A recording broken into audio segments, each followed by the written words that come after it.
चौधरी चरण सिंह के पौत्र जयंत चौधरी जी इस समय, जबकि भारत के सारे किसान बीजेपी सरकार के खिलाफ हैं, मोदी जी से नाराज हैं, क्यों चले गए? आपको क्या लगता कि केवल सत्ता भर की बात है? जब मैं करीब 14-15 साल का था, मैं गांव में गाय चरा रहा था। बरसात के समय में गाय हमारी एक तरफ चल रही थी, एकाएक बहुत तेज आवाज निकालकर वहां से भाग गई, बहुत तेज भागी, जैसे लगा कि उसने क्या ऐसा देख लिया कि डर गई। मुझे रहा नहीं गया, मैं कारणों की खोज में निकला, और जब मैं जाकर देखा तो वहां एक बहुत बड़ा अजगर बैठा हुआ था। उस अजगर को देखकर वो गाय डरी थी। दोस्तों, अगर हम जाकर वहां नहीं देखते तो हमें क्या दिखता? हम क्या मानते? डर गई होगी, कोई कारण रहा होगा, अरे पशु है, उसके मन में यूं ही कुछ आ गया होगा, ऐसे ही उसको हल्के में टाल देते। उसने अपनी मौत देखी थी। नीतीश कुमार जी और जयंत चौधरी जी से पूछा जाना चाहिए कि आपने वहां क्या देखा है जो आप उधर जा रहे हैं? आखिर ऐसा क्या इन लोगों ने देख लिया है कि ये एनडीए में जाना ही लाभदायक और सुरक्षित समझें और चले गए हैं? ऐसा क्या दिखा दिया गया है हमारे जजेज को जो सारे फैसले अंत में सरकार के ही पक्ष में कर रहे हैं? चलिए, हम जजेस से नहीं पूछ सकते, जयंत चौधरी और नीतीश कुमार तो कम से कम बता सकते हैं। इतना तो न्याय की भावना उनके अंदर होनी चाहिए, क्योंकि यह सामान्य घटना नहीं है। तो जब 400 पार हो जाएगा तो आज जो कारण दिखा करके किसी को अपनी तरफ किया जा रहा होगा, क्या कारण दिखाया गया मैं नहीं कह सकता। पद दिया गया, लालच दिया गया, लोभ दिया गया, भय दिया गया। भाई भय कौन सा दिया जाएगा? जेल में डालने का तो कार्रवाई चल ही रही है। और लालच कौन सा दिया जाएगा? सरकार में शामिल होकर मलाई खाने का, वो भी काम सरेआम ही हो रहा है। दो चीज तो साफ दिखाई दे रही है। तो जब 400 पार हो जाएगा दोस्तों, तो सरकार में जो बैठा होगा उसके लिए किसी को वो लालच या लोभ, वो भय देने और दिखाने की जरूरत नहीं पड़ेगी। ये आंकड़ा ही अपने आप में डर पैदा कर देगा, ये आंकड़ा ही अपने आप में आकर्षण पैदा कर देगा कि इससे दब कर रहो, कि इसके साथ सट कर रहो। तो अब की बार जो 400 पार होगा तो हाहाकार मचेगा, इसमें कोई संदेह नहीं है। हेलो दोस्तों, आप सभी का the logical Indian YouTube channel में बहुत बहुत स्वागत है। मैं हूं एडवोकेट पंकज कुमार त्रिपाठी, और आज मैं चर्चा करूंगा अब की बार 400 पार होगा तो क्या होगा।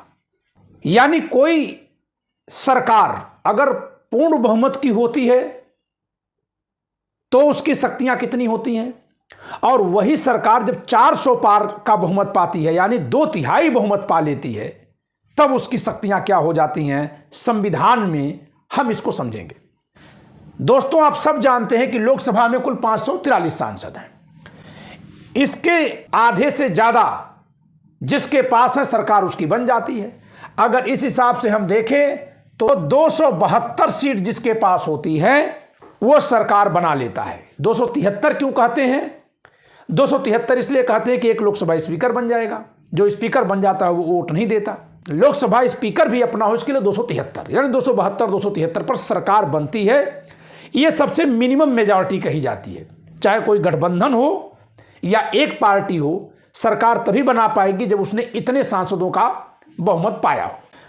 लेकिन अगर कोई कह रहा है 400 पार, तो क्या 400 सांसदों वाली पार्टी या गठबंधन कुछ विशेष शक्ति रखता है? तो पहली बात तो मैं कह दूं कि एक पार्टी और गठबंधन में अंतर है। गठबंधन में कई पार्टियां होती हैं, जितनी पार्टी उतने मालिक समझिए। सांसद विधायक मालिक नहीं है आपके देश में अब अपनी आवाज के। उनकी आवाज के मालिक कौन है? उस पार्टी के जो मुखिया हैं, जो व्हिप जारी करते हैं। और व्हिप जारी कोई करे जिसका पार्टी पर कंट्रोल होता है, बताता वही है कि व्हिप कब जारी करना है, किस बात के लिए जारी करना है। तो कुल मिलाकर अगर गठबंधन की सरकार होती है तो वो इसलिए भी नियंत्रित रहती है क्योंकि हर एक पार्टी के मुखिया का विचार अलग अलग हो सकता है। लेकिन जब एक ही पार्टी पूर्ण बहुमत में हो जाती है तब अकेले ही उसका फैसला सरकार को चलाते ही रहता है। तो इसीलिए एक पार्टी की सरकार जब है तब खतरा कितना है, लाभ कितना है, मैं इस पर चर्चा कर रहा हूं। हेडिंग है, जो हुआ 400 पार तो मच जाएगा हाहाकार। आइए कैसे। 543 सांसदों में से 2/3 कितना होता है? क्योंकि 2/3 बहुमत जिसके पास हो जाता है वो संविधान के अंतर्गत बहुत सारे शक्ति रख लेता है। तो 2/3 अगर हम देखेंगे तो ये हो जाएगा 362 प्लस 1 कर देते हैं ताकि कंफर्टेबली हो जाए, तो इस तरह से 363, यानी 272-73 पर जो सरकार बना सकता है, अगर वही 362-63 सांसद वाली पार्टी हो गई तो उसका 2/3 मेजॉरिटी हो गया लोकसभा में। अब दोस्तों जब 2/3 मेजॉरिटी हो जाता है तब क्या होता है? संविधान में संशोधन करने के लिए कितनी शक्ति चाहिए? 2/3। अगर किसी के पास 2/3 सांसद हैं, हां केवल लोकसभा में ही नहीं राज्यसभा में भी चाहिए, लेकिन अभी हम लोकसभा की बात कर रहे हैं कि अगर 2/3 बहुमत हो जाएगा तो वह संविधान में संशोधन कर लेगा। अभी मोदी सरकार को चाहे एनडीए को 2/3 बहुमत नहीं है, इसीलिए 2014 के चुनाव के बाद या 2019 के बाद संविधान में अगर कोई संशोधन किया गया है तो वो केवल एनडीए या बीजेपी के जरिए नहीं हुआ है, बल्कि कांग्रेस ने भी साथ दिया, तब जाकर संशोधन हुए हैं। चाहे वो 99वां संविधान संशोधन हो, राष्ट्रीय न्यायिक आयोग का जिसको सुप्रीम कोर्ट ने असंवैधानिक घोषित कर दिया, या जीएसटी का हो, या जनरल कैटेगरी के रिजर्वेशन का हो, या पिछड़ा वर्ग आयोग को संवैधानिक दर्जा देने का हो, इन सब पर कांग्रेस ने भी साथ दिया था, तब ये संशोधन हो पाए हैं। तो दोस्तों सरकार के बनने के लिए और बने रहने के लिए साधारण बहुमत यानी 272 का जादुई आंकड़ा आवश्यक है। इतना अगर बहुमत है तो सरकार न केवल बनी रहती है बल्कि सामान्य कानून भी संसद में पारित करवा सकती है और देश का सामान्य शासन चलाती है। लेकिन कुछ ऐसी विशेष शक्तियां हैं जिनका प्रयोग कोई सरकार तभी कर सकती है जब उसके पास कम से कम 362 सांसदों का समर्थन हो, यानी 2/3 बहुमत हो। तो जब 400 पार हो जाएगा तब उन शक्तियों का प्रयोग सरकार कर पाएगी।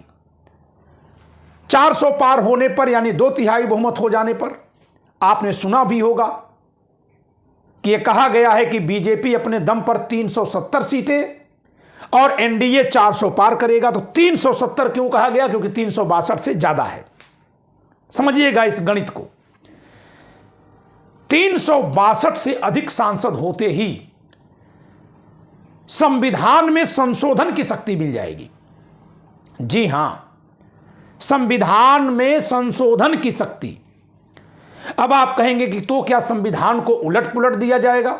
अगर मैं कह दूं हां, तो मेरे ही जैसा कोई शिक्षक यानी स्वयं मैं भी यह कहकर चुप करा दूंगा कहने वाले को कि ऐसे कैसे कुछ भी बदल देंगे। बेसिक स्ट्रक्चर ऑफ कॉन्स्टिट्यूशन की जो थियरी इसी सुप्रीम कोर्ट ने केशवानंद भारती के मामले में स्थापित की है, उस सिद्धांत का प्रयोग करके ऐसे संशोधन को असंवैधानिक घोषित कर देगा।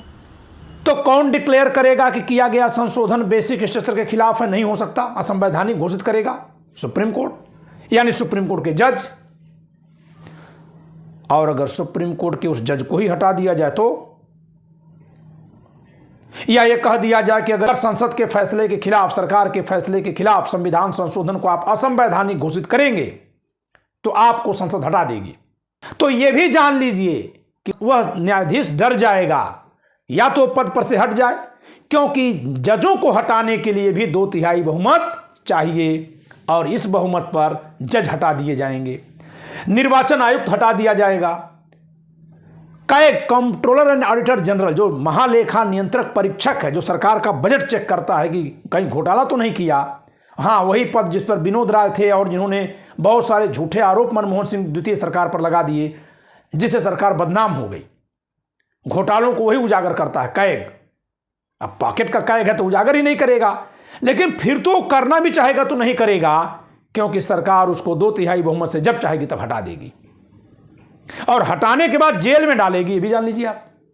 हट जाते ही सुरक्षा खत्म पद की, और फिर कोई भी आरोप लगेगा तो आप सामान्य व्यक्ति हैं, आपको भी जेल में डाला जाएगा। संविधान में नहीं लिखा गया कि जिसको हटाया जाएगा उसको जेल में डाला जाएगा, लेकिन आप जरा फिर से समझिए, किसी न्यायाधीश के पद पर है सुप्रीम कोर्ट, हाई कोर्ट में, तो उस समय उसकी गिरफ्तारी या उसको जेल में जाना चर्चा का विषय बन जाता है। पहले हटा दिया जाएगा आरोप लगाकर, अब हट जाने के बाद जेल में डाला जाए कोई आरोप लगाकर, तब तो कोई भी न्यायाधीश सरकार के खिलाफ फैसला क्यों देगा? यदि वो सरकार ऐसे बहुमत पाने के बाद यही करने लगे तो, जी हां, 2/3 बहुमत की सरकारें रही हैं देश में। इसके पहले पंडित जवाहरलाल नेहरू की सरकारें 2/3 बहुमत की हुआ करती थी, इंदिरा जी की सरकार 2/3 बहुमत की थी, राजीव गांधी की सरकार 2/3 बहुमत की थी। केवल नेहरू जी, इंदिरा जी और राजीव जी की सरकार ही अब तक 2/3 बहुमत से रही हैं। उसके बाद की कोई सरकार आज तक 2/3 बहुमत की नहीं रही है, बल्कि हम तो कह सकते हैं कि कोई और सरकार बहुमत की ही नहीं रही है, गठबंधन की रही है। मोदी जी 2 बार से बहुमत पा ले रहे हैं, तो फिर उन लोगों ने संविधान का दुरुपयोग क्यों नहीं किया? यह संविधान के प्रति निष्ठा का सवाल है। यदि कोई ऐसा व्यक्ति सरकार बना ले 2/3 बहुमत के साथ जिसकी संविधान के प्रति कोई निष्ठा न हो, तो वो इसी शक्ति से संविधान को कुचल देगा, लोकतंत्र का दमन कर देगा। जर्मनी इसका इतिहास है। जर्मनी में हिटलर ने यहूदियों के खिलाफ नफरत पैदा करके शेष जर्मनी वासियों का वोट ले लिया, समर्थन ले लिया, प्रचंड बहुमत से संसद में आया, और फिर संविधान के माध्यम से ही संसद और लोकतंत्र को बर्बाद कर दिया। तो आप ये जानते हैं आगे क्या होगा, हाहाकार क्यों मचेगा? एक सवाल पूछना है, अगर इस देश में कुछ अध्ययन करने लायक है तो क्या अध्ययन करने लायक है? चलिए, सुप्रीम कोर्ट अगर कोई फैसला दे रहा है सरकार के पक्ष में, तो आप ये मान ले रहे हैं कि सुप्रीम कोर्ट में ब्राह्मण जज बैठे हुए हैं और बीजेपी ब्राह्मणों की पार्टी है, मनुवादी है, ब्राह्मण सब मनुवादी होते हैं, इसी नाते सुप्रीम कोर्ट के जज ये फैसला दे रहे हैं, मान लिया। दूसरी बात कि संविधान दलितों के, ओबीसी के पक्ष में है, लेकिन सुप्रीम कोर्ट संविधान के खिलाफ जाकर दलितों को अधिकार नहीं देता है, इसीलिए ऐसे निर्णय आ रहे हैं। कुछ इस तरह की बात नेता लोग बैठा दिए हैं दिमाग में कि सुप्रीम कोर्ट उनका नहीं है, संसद उनकी है। जबकि सच्ची बात अगर मैं दावे के साथ कह रहा हूं, संसद में बैठे 131 सांसद एससी एसटी के लिए उतना नहीं बोले हैं जितना सुप्रीम कोर्ट बोलता है, लेकिन ये बैठा दिया गया। और जनता पढ़ी लिखी तो है नहीं, समझ लीजिए, लेकिन इतने भर से नहीं काम चलेगा। अभी इस लड़ाई को भूल जाइए, जाति को, धर्म को भूल जाइए। कुछ सवाल मैं दे रहा हूं, हम सब कभी इस पर सवाल करें कि ऐन चुनाव के वक्त पर, जबकि जनता में यह सरकार पहले की तुलना में अलोकप्रिय हो गई है, नीतीश कुमार जी क्यों एकाएक सरकार में चले जाते हैं? जयंत चौधरी क्यों एकाएक इंडिया गठबंधन छोड़ करके बीजेपी के साथ हो जाते हैं? क्यों हो रहे हैं ये? जनता दल सेकुलर कही जाने वाली पार्टी देवगौड़ा जी की, क्या ऐसा उनको मिला है? प्रलोभन है, धमकी है, क्या है? क्योंकि ये लोग तो ब्राह्मण नहीं है, एक तो सेकुलर है, सांप्रदायिक नहीं है, से सामाजिक न्याय के मसीहा होने का दावा कर रहे थे, हम सब मान रहे थे। दोस्तों, सवाल बहुत बड़ा है, इसीलिए मैं मना कर रहा हूं कि इस समय ब्राह्मण के खिलाफ, मुसलमान के खिलाफ, या दलित के खिलाफ, ओबीसी के खिलाफ, यादव के खिलाफ, राजपूत के खिलाफ सवाल करने भर से काम नहीं चलेगा। आप जरा उन कारणों को खोजिए, पूछिए नीतीश कुमार से, या अपने जेहन से आप खुद सोचिए कि ऐसा कौन सा कारण उत्पन्न हो गया है कि वो इधर से पाला बदल कर उधर चले गए हैं। उनको धमकी दी गई, प्रलोभन दिया गया, क्या हुआ उनके साथ? जयंत चौधरी आज चले गए हैं, क्या आपको कुछ इसमें असहजता नहीं लगती है? वो कौन सा लालच है या भय है? क्योंकि ये न्यूट्रल, नॉर्मल चीज तो नहीं दिखाई दे रही है। तो इसी को अगर ले चलेंगे आप सुप्रीम कोर्ट के जजेज पर कि क्या कारण है कि सारे फैसले सरकार के पक्ष में आ रहे हैं। टिप्पणियां भले वो सरकार के खिलाफ करते हैं, उनके वकील को डांटने में, सरकार के वकील को डांटते समय, लेकिन सारे के सारे निर्णय सरकार के पक्ष में आ रहे हैं। इसको अगर केवल आप जाति या धर्म तक जोड़कर सोचेंगे तो आप बहुत कम दूर तक देखने वाले हो जाएंगे। तो अगर ये 400 पार हो गया आपकी बार, तो फिर अभी जो जज जिन कारणों से भी सरकार के पक्ष में फैसले दे रहे हैं, उन कारणों का कोई अता पता नहीं है। मैंने किन कारणों को खंडित किया? मैंने खंडित किया कि वो ब्राह्मण हैं या किसी जाति विशेष के हैं या कॉलेजियम से हैं या अपने जज के बनाए जज हैं, इस नाते दे रहे हैं। मैं नहीं मानता, क्योंकि मैं फिर आपसे पूछता हूं कि चौधरी चरण सिंह के पौत्र जयंत चौधरी जी इस समय, जबकि भारत के सारे किसान बीजेपी सरकार के खिलाफ हैं, मोदी जी से नाराज हैं, क्यों चले गए? आपको क्या लगता कि केवल सत्ता भर की बात है? नहीं दोस्तों, मैं एक दृष्टांत से बात को अपनी कहना चाहूंगा। जब मैं करीब 14-15 साल का था, मैं गांव में गाय चरा रहा था। बरसात के समय में गाय हमारी एक तरफ चर रही थी, एकाएक बहुत तेज आवाज निकालकर वहां से भाग गई, बहुत तेज भागी। जैसे लगा कि उसने क्या ऐसा देख लिया कि डर गई। मुझे रहा नहीं गया, मैं कारणों की खोज में निकला, और जब मैं जाकर देखा तो वहां एक बहुत बड़ा अजगर बैठा हुआ था। उस अजगर को देखकर वो गाय डरी थी। दोस्तों, अगर हम जाकर वहां नहीं देखते तो हमें क्या दिखता? हम क्या मानते? डर गई होगी, कोई कारण रहा होगा, अरे पशु है, उसके मन में यूं ही कुछ आ गया होगा,